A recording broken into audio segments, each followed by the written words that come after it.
തൃശൂർ ചേലക്കരയിൽ വൻ തീപിടുത്തം. ചേലക്കര നാട്ടിൻചിറ ചാൾസ് മൗണ്ട് എസ്റ്റേറ്റിലാണ് തീപിടുത്തമുണ്ടായത്. വിശദാംശങ്ങളുമായി തൃശൂരിൽ നിന്ന് അനീഷ് ആന്റണി ചേരുന്നു. അനീഷ്, എപ്പോഴായിരുന്നു തീപിടുത്തമുണ്ടായത്? നാശനഷ്ടങ്ങൾ എത്രത്തോളമുണ്ട്? ഭദ്ര, ഇന്ന് ഉച്ചയ്ക്ക് 2:30യോടെയാണ് ഇത്തരമൊരു തീപിടുത്തം ആദ്യം നാട്ടുകാരുടെ ശ്രദ്ധയിൽപ്പെട്ടത്. തുടർന്ന് വടക്കാഞ്ചേരി ഫയർഫോഴ്സിനെ വിവരമറിയിക്കുകയായിരുന്നു.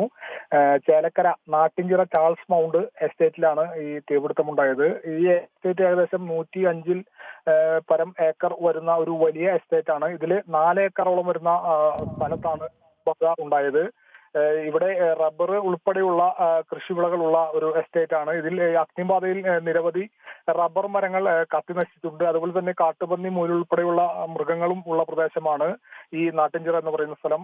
വാഴക്കോട് പ്ലാഴി സംസ്ഥാന പാതയ്ക്ക് അടുത്ത് സ്ഥിതി ചെയ്യുന്ന ഒരു സ്ഥലമാണ് ഈ നാട്ടിൻചിറ എന്ന് പറയുന്ന പ്രദേശം. ഏകദേശം 1.5 മണിക്കൂറോളം പണിപ്പെട്ട് വടക്കാഞ്ചേരി ഫയർഫോഴ്സും അതുപോലെ തന്നെ നാട്ടുകാരും ചേർന്ന് ഇപ്പോൾ തീ നിയന്ത്രണ വിധേയമാക്കിയിരിക്കുകയാണ്. ഭദ്ര, തൃശൂർ ചേലക്കരയിലാണ് തീപിടുത്തം ഉണ്ടായിരിക്കുന്നത്. ചേലക്കര നാട്ടിൻചിറ ചാൾസ് മൗണ്ട് എസ്റ്റേറ്റിലാണ് തീപിടുത്തം ഉണ്ടായത്. ഇന്ന് ഉച്ചയ്ക്ക് ശേഷം 2:30യോടെയാണ് തീപിടുത്തം നാട്ടുകാരുടെ ശ്രദ്ധയിൽപ്പെട്ടത്. റബ്ബർ ഉൾപ്പെടെയുള്ള വിവിധ കൃഷികളായിരുന്നു ഉണ്ടായിരുന്നത്. 105 ഏക്കറോളം വരുന്ന എസ്റ്റേറ്റിനാണ് തീപിടുത്തമുണ്ടായത്. വിശദാംശങ്ങൾ നൽകിയത് അനീഷ് ആന്റണി.